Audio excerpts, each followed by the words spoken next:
So farm visiting, no, sa mga nag-hire sa akin, yung experience nila, tinuruan ko sila ng ganito guys, clonal grafting, no, para mas marami yung bunga niya, kasi magkakaroon siya ng magandang cross pollination. Then parang Christmas tree, no, magkatabi siya, oh, ang ganda guys.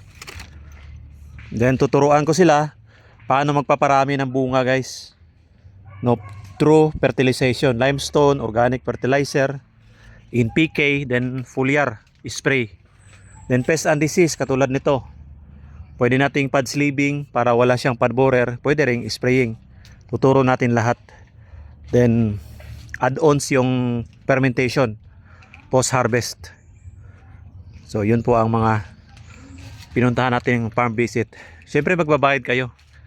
Sa inyo yung pamasahe, gasolina, pagkain, professional fee. Ganon talaga yon. Pero sulit naman. Tuturo natin lahat, okay?